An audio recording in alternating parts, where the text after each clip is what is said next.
Bismillahirrahmanirrahim. Assalamualaikum warahmatullahi wabarakatuh. Perkenalkan, nama saya Farid Fajrin. Saya salah satu dosen di UIN Alauddin Makassar. Saat ini saya menjadi peserta dalam kegiatan PKDP Kementerian Agama tahun 2024 angkatan ke-7. Dan pada video kali ini saya akan memperagakan proses pembelajaran di kelas, dan mata kuliah yang saya ampu adalah statistika bisnis. Dan materi ajar pada video kali ini adalah penyajian data dan tabel distribusi frekuensi. Untuk kelanjutan videonya silahkan disaksikan.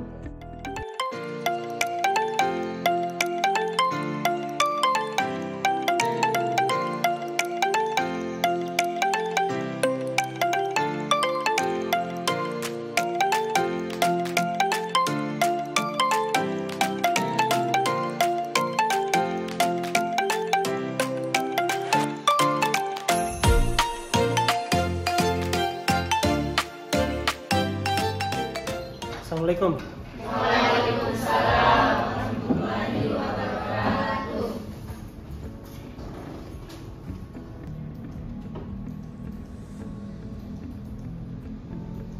Gimana kabarnya hari ini?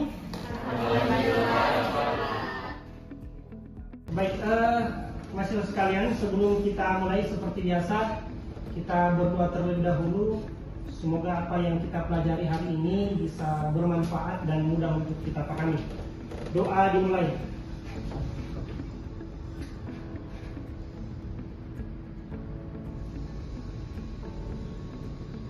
Selesai. Baik, saya cek kehadiran dulu ya. Oke, sekarang pertemuan ketiga. Nadia, Vina Gusmanda, Hadir, Pak. Mildawati, Hadir, Pak. Amardipa, Hadir, Pak. Syauki. Karena semuanya hadir ya. Baik, bismillah, alhamdulillah, wassalatu wassalamu ala rasulillah wa ala alihi wa sahbihi ajma'in, amma ba'd. Rabbi shrah li sadri wa yassir li amri wahlul 'uqdatam min lisani yafqahu qawli. Alhamdulillah, pada hari ini kita bisa kembali bertemu untuk mata kuliah statistika bisnis, dan sekarang kita sudah di pertemuan yang ketiga, dan sesuai dengan RPS atau rencana pembelajaran semester, pertemuan ketiga ini kita akan membahas tentang penyajian data dan tabel distribusi frekuensi, di mana pada materi ini kita akan membahas 4 hal. Yang pertama adalah urgensi penyajian data, kemudian yang kedua adalah jenis-jenis penyajian data, kemudian yang ketiga menyusun tabel distribusi frekuensi, dan yang terakhir adalah membuat diagram. Di mana dari 4 materi ini, 2 materi sifatnya teoritis, dan materi ketiga dan keempat itu kita akan praktek langsung. Makanya kuliah hari ini kita berkumpul di lab, dan mungkin ada saya yang mahasiswa yang bawa laptop ya, supaya kita bisa langsung praktekkan bagaimana cara membuat tabel distribusi frekuensi dan membuat diagram dengan menggunakan Microsoft Excel. Sebelum kita lanjut ke materi, sebelumnya kita sudah belajar tentang konsep dasar statistika. Nah, saya mau tes dulu apakah masih ada yang ingat materi yang sebelumnya. Ada yang mau menyampaikan atau menyajikan? Siapa? Nurul ya? Iya, Pak. Silakan. Jadi dari minggu lalu itu statistika itu adalah pengetahuan yang berhubungan dengan pengolahan data dan juga pengumpulan fakta, Pak. Kemudian kalau statistik itu adalah nilainya atau angkanya, gitu, Pak. Materi yang kemarin itu, Pak, yang masih gue ingat itu tentang pengelompokan statistik. Yang pertama itu ada statistik deskriptif, dan kedua itu statistik inferensial. Statistik deskriptif itu yang digunakan oleh kita ini sekarang menggunakan atau mengabarkan sesuatu data, sedangkan statistik inferensial itu adalah menarik kesimpulan atau membuat prediksi tentang populasi yang lebih besar tentang sampel data yang dikumpulkan. Oke, tadi Rifai membahas tentang perbedaan atau kategori dari statistik, itu ada 2. Yang pertama statistik deskriptif, dan yang kedua adalah statistik inferensial. Kalau statistik deskriptif itu kita olah data mentah menjadi data jadi, tapi belum diambil kesimpulannya. Nah, statistik inferensial itu ada untuk mengambil kesimpulan dari data yang telah kita olah. Nah, seperti itu. Oke, kita kembali ke materi kita ya. Kita akan membahas tentang kenapa data itu harus disajikan dengan baik. Karena kita ketahui statistik itu berhubungan erat dengan data. Tidak ada statistik kalau tidak ada data. Jadi statistik itu ada untuk mengolah data. Makanya data itu harus disajikan dengan baik. Kenapa seperti itu? Nah, saya akan berikan ilustrasi kepada kalian. Saya punya data ini berapa ya?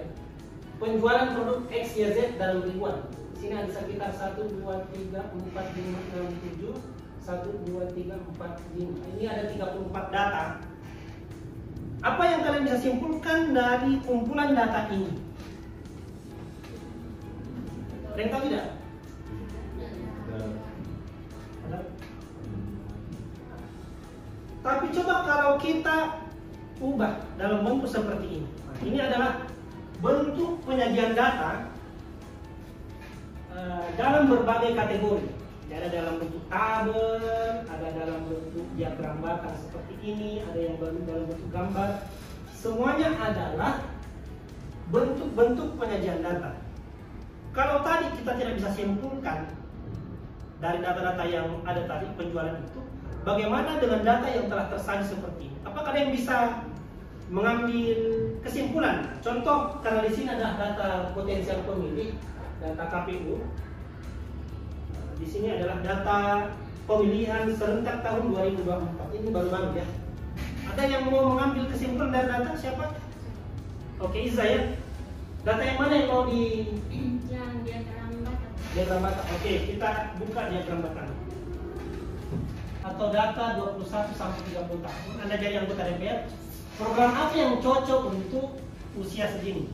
Mungkin Pak, pelatihan prakerja untuk menyiapkan orang-orang yang berusia seperti ini untuk bisa lebih mudah mencari pekerjaan, Pak. Oke, bagus ya. Jadi cocok menjadi calon anggota DPR ini misalnya. Oke, ada lagi yang mau menginterpretasi data? Laki-laki lebih bagus. Ada yang mau? Oke, Syauki ya. Silakan Syauki, mau pilih data yang mana? Kalau saya lebih memilih ke disabilitas. Oke, disabilitas ya. Di sini ada berbagai macam disabilitas.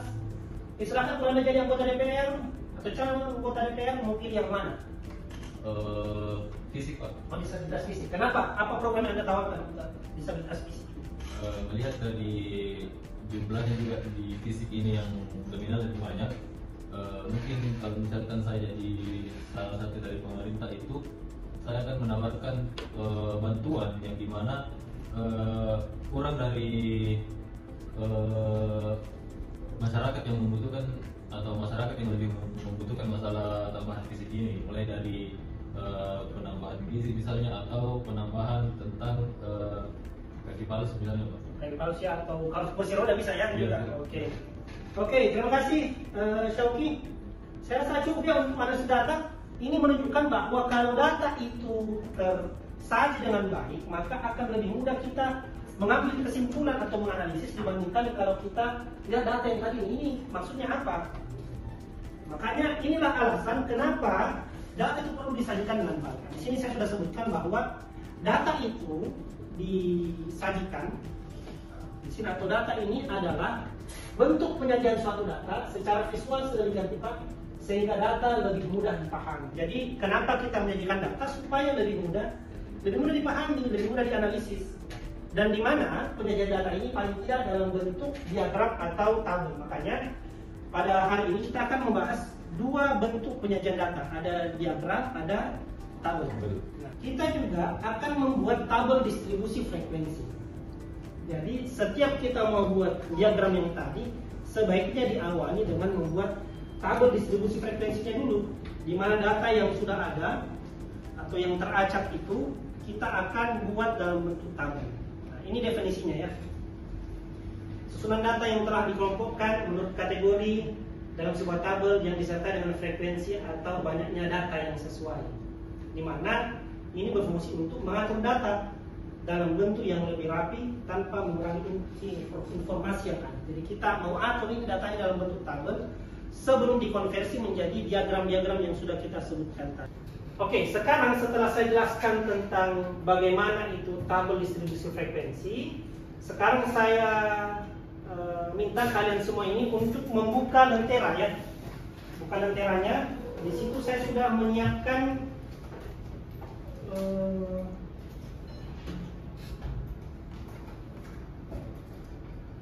tugas atau hal yang perlu kalian download. Ada di materi tentang penyajian data dan tabel distribusi frekuensi. Di situ ada bahan latihan ya. Di sini saya sudah siapkan bahan latihan. Silakan di download dan kita akan gunakan untuk berlatih membuat tabel distribusi frekuensi dan membuat diagram.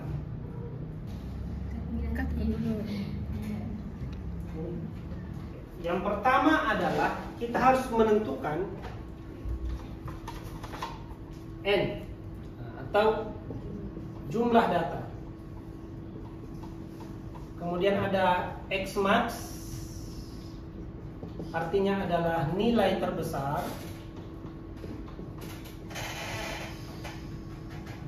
Nah, berikutnya ada X min, artinya adalah nilai terkecil. Kemudian ada range atau jangkauan.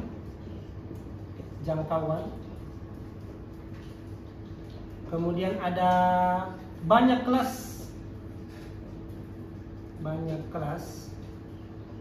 Dan terakhir adalah interval.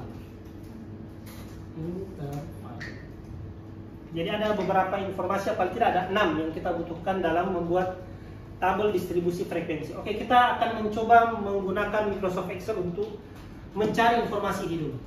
3,3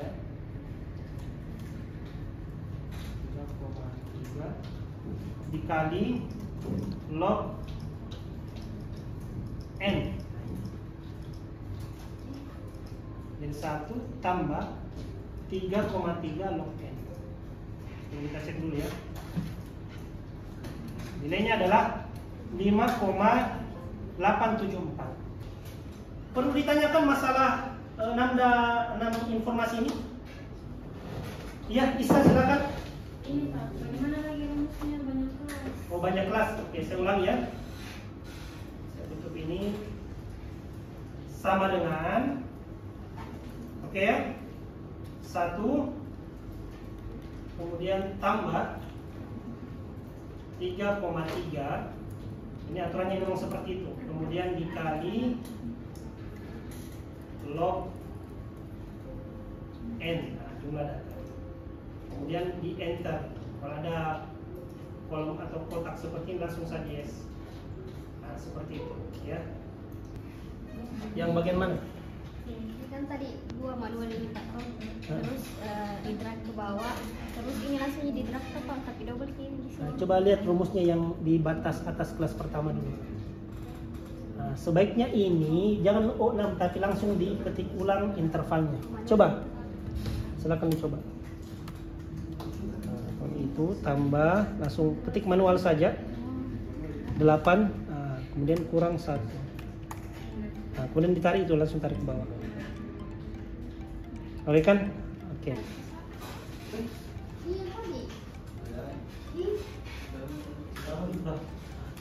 Ya, kesimpulan, data itu perlu disajikan Pak, supaya lebih mudah dianalisis.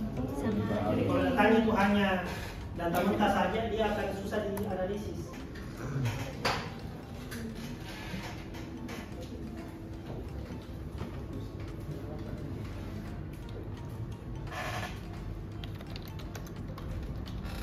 Putih saja.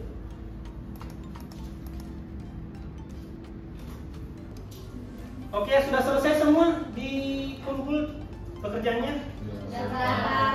Oke, saya rasa ini waktunya tidak cukup untuk membahas materi penyajian data atau membuat diagram ya. Insya Allah kita akan lanjutkan pekan depan. Dan untuk materi hari ini atau untuk ini kan ada beberapa latihannya, ada latihan 2, 3, dan 4. Untuk latihan 3 dan 4 kalian kerjakan di rumah. Saya juga akan buatkan tempat pengumpulannya di Lentera. Kalian kerjakan membuat tabel distribusi frekuensi dengan langkah-langkah yang telah saya berikan. Nah, sebelum saya tutup, saya ingin minta dulu, ada yang bisa mengambil kesimpulan dari materi kita hari ini? Ada? Perempuan atau laki-laki? Saya, Pak. Oh, Rasil, silakan, Rasil. Jadi materi yang saya dapat hari ini Pak itu jenis-jenis diagram. Jadi ada diagram batang, diagram garis, diagram lingkar, dan diagram gambar. Kemudian untuk penyajian data, kenapa kita harus menyajikan datanya, Rasil? Kenapa kita harus menyajikan data? Karena agar lebih mudah dianalisis Pak. Oke, bagus. Karena kalau data mentah saja disajikan tidak akan sulit dipahami Pak. Oke, good. Oke, terima kasih, Razi. Tepuk tangan dulu untuk Razi.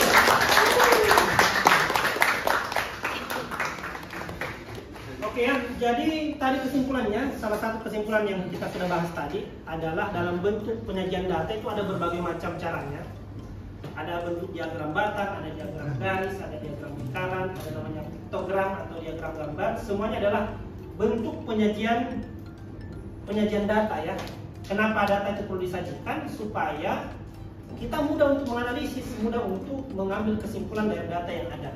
Intinya, dari pembelajaran hari ini saya harapkan kalian tidak pernah putus asa, karena yang namanya keberhasilan itu pasti membutuhkan usaha yang keras.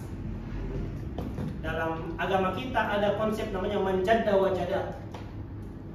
Di balik kesungguhan itu, jadi siapa yang bersungguh-sungguh maka dia pasti akan mendapatkan hasilnya. Dan saya juga mengingatkan bahwa kita perlu untuk semangat menuntut ilmu. Kenapa? Karena menuntut ilmu adalah sarana yang paling baik untuk mendapatkan kebahagiaan dunia dan akhirat. Ada yang mengatakan, ulama yang mengatakan seperti ini: Man arada dunya fa'alaihi bil ilmi, wa man arada al-akhirah fa'alaihi bil ilmi, wa man aradahuma fa'alaihi bil ilmi. Barang siapa yang menginginkan kebaikan dunia maka dengan ilmu, barang siapa yang menginginkan kebaikan akhirat dengan ilmu juga, dan barang siapa yang menginginkan keduanya, dunia dan akhirat, maka juga dengan ilmu. Makanya saya ingatkan untuk tidak bosan-bosan belajar, termasuk belajar statistik yang merupakan alat. Nah, apalagi kita anak ekonomi, anak akuntansi, butuh ilmu alat ini dalam proses nanti kita mungkin bekerja atau menjalani aktivitas kita sebagai mahasiswa yang nantinya akan berurusan dengan banyak data. Saya rasa itu saja pertemuan kita hari ini. Syukran wa jazakumullahu khairan. Semoga hari kalian menyenangkan. Kita tutup pertemuan ini. Subhanakallahumma bihamdik, asyhadu an la ilaha illa anta, astaghfiruka wa atubu ilaik. Kita ucapkan alhamdulillahi rabbil alamin. Assalamualaikum warahmatullahi wabarakatuh. Waalaikumsalam warahmatullahi wabarakatuh. Oke. Silakan bisa kembali ke tempat masing-masing.